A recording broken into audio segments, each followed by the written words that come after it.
আসসালামু আলাইকুম প্রিয় দেশবাসী এবং প্রিয় সাংবাদিক ও ভাই ও বোনেরা, জাতীয় নাগরিক পার্টি এনসিপি এবং 10 দলীয় নির্বাচনী ঐক্যের পক্ষ থেকে সারা বাংলাদেশের সকল নাগরিকদেরকে আমরা আজকে 22শে জানুয়ারি যেই নির্বাচনী যাত্রা শুরু হচ্ছে সেই যাত্রায় আমরা স্বাগত জানাই, আমরা শুভেচ্ছা জানাই। আজকে বাংলাদেশে এক ঐতিহাসিক মুহূর্ত, যেখানে গণ অভ্যুত্থানের পরে বিগত 16 বছরের মানুষের ভোটাধিকার বঞ্চিত থাকার পরে আমরা যখন একটি নতুন নির্বাচন এবং গণভোটের দিকে যাচ্ছি, আজকে থেকে তার আনুষ্ঠানিক প্রচারণা শুরু হচ্ছে।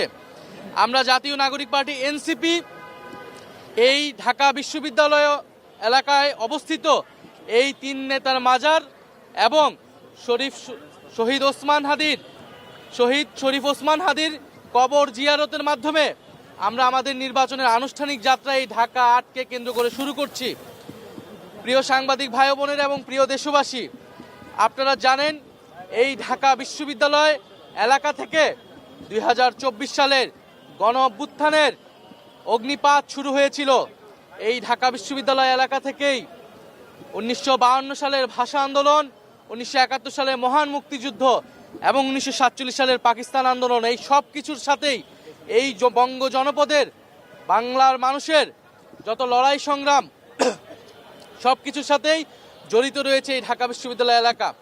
আমরা তাই এই ঢাকা 8 আসনকে নির্বাচন করেছি আমাদের আনুষ্ঠানিক কার্যক্রম প্রথম শুরু করার জন্য।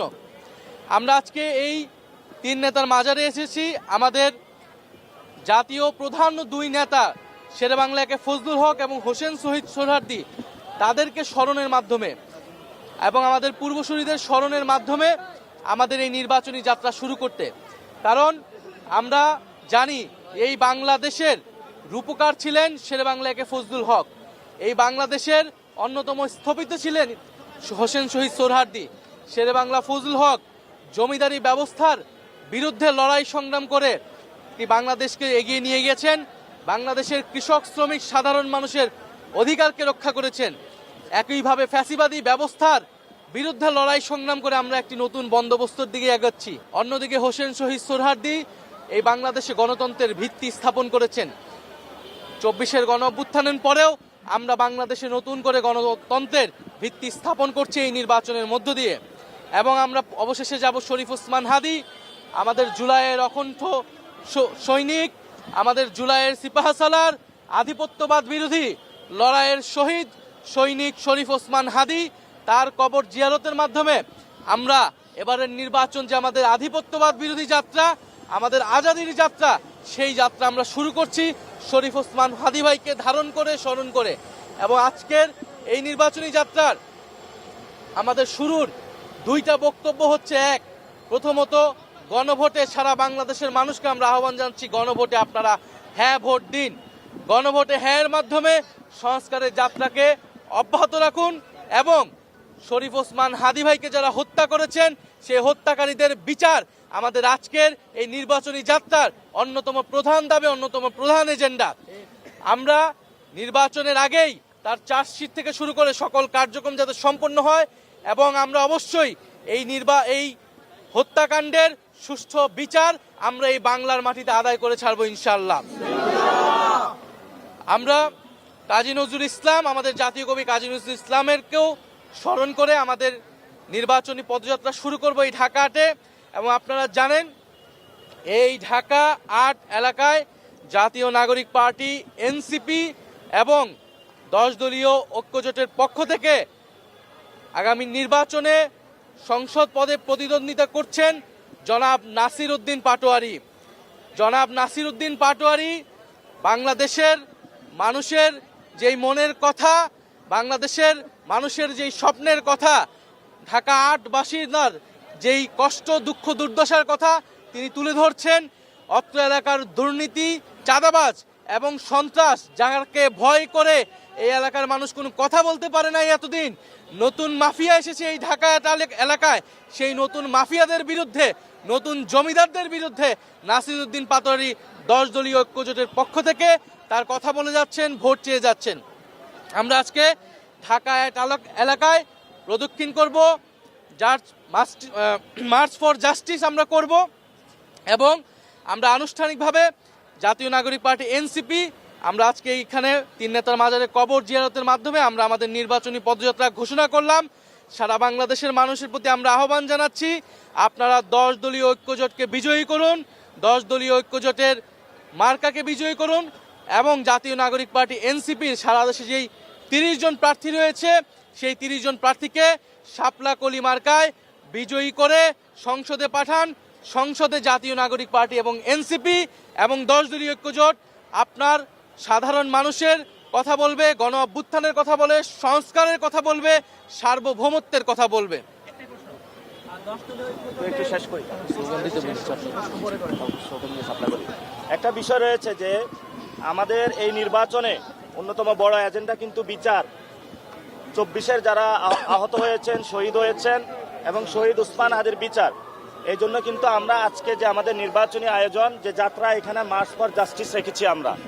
আমরা ইনশাল্লাহ ওসমান হাদি ভাইয়ের কবর জিয়ারত করে ইনশাল্লাহ আমরা হাঁটতে হাঁটতে মতিঝিল পর্যন্ত যাব মার্চ ফর জাস্টিসের জন্য। আপনারা যারা এখানে প্রশ্ন করবেন, প্রশ্নটা আজকে নির্বাচনী যাত্রা এবং এই রিলেটেড রাখার জন্য আমি সম্মানিত সাংবাদিক ভাই যারা রয়েছেন তাদের কাছে অনুরোধ করছি।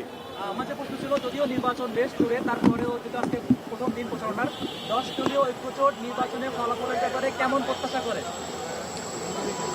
10 দলীয় নির্বাচনী ঐক্য বিপুল ভোটে জয়ী হয়ে সরকার গঠন করবে। আমরা এটাই প্রত্যাশা করি। বাংলাদেশের সাধারণ মানুষ আমাদের সাথে আছেন এবং জুলাইয়ের আকাঙ্ক্ষাকে ধারণ করে সংস্কারের অগ্রযাত্রাকে নিয়ে যেতে হলে 10 দলীয় ঐক্যজোটের জয় লাভের কোনো বিকল্প নাই। গণভোটে হ্যাঁ বলি, গণভোটে হ্যাঁ বলি, জিতবে এবার শাপলা কলি, গণভোটে হ্যাঁ বলি, জিতবে এবার শাপলা কলি, গণভোটে হ্যাঁ বলি, গণভোটে হ্যাঁ বলি, গণভোটে হ্যাঁ বলি, জিতবে এবার শাপলা কলি, গণভোটে হ্যাঁ বলি। আবু সাইদ মুগ্ধ, শেষ হয়নি যুদ্ধ, শেষ হয়নি যুদ্ধ, আবু সাইদ মুগ্ধ, আবু সাইদ মুগ্ধ, শেষ হয়নি যুদ্ধ। ভাই লাস্ট প্রশ্ন, লাস্ট প্রশ্ন। আপনারা নানা সময় বলেছেন ফেব্রুয়ারিতে নির্বাচন হবে কিনা, এটা নিয়ে সংখ্যা প্রকাশ করেছেন। সেক্ষেত্রে 12 তারিখে নির্বাচন হবে এমন বলা হচ্ছে, তো সেই জায়গায় আপনারা সংখ্যা মুক্ত কিনা বা কোন সংখ্যা আছে কিনা? আইন শৃঙ্খলাভাবে সরকারি যে পদক্ষেপ নিচ্ছে বা হচ্ছে, আপনাদের কিনা বা পরিস্থিতি কোন দিকে? আমরা যে কোনো মূল্যে 12ই ফেব্রুয়ারি নির্বাচন অনুষ্ঠিত হোক এটা চাই। সেই নির্বাচনে জয়লাভ করে আমরা সংসদে যেতে চাই। আমাদের সামনে এটাই এখন একমাত্র এজেন্ডা। সরকারের জায়গা থেকে নির্বাচন কমিশন নিরপেক্ষ আচরণ করছে না, এটা আমরা বিভিন্ন সময় বলে আসছি। তারা একটি বিশেষ দলকে বিশেষ ধরনের সুবিধা দিচ্ছে। এই যে গত কয়েকদিন নির্বাচনী প্রচারণার নিয়ম না থাকলেও তারা নির্বাচনী প্রচারণা করেছে, অন্যদিকে গণভোটের পক্ষে প্রচারণা করতে যেয়ে আমাদেরকে নির্বাচন কমিশন শোকজ নোটিশ দিয়েছে।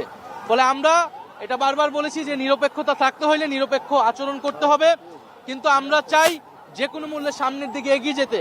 জাতীয় নাগরিক পার্টি এনসিপি সংস্কারের পক্ষে যেরকম দৃঢ় অবস্থান ছিল, বিচারের পক্ষে যেরকম দৃঢ় অবস্থান ছিল, একইভাবে নির্বাচন এবং গণভোটের পক্ষে তারা দৃঢ় অবস্থান আছে। যে কোনো মূল্যে আমরা সুষ্ঠু নির্বাচন 12ই ফেব্রুয়ারি যাতে নিশ্চিত হয়, সেজন্য যা যা করা প্রয়োজন তা আমরা করব।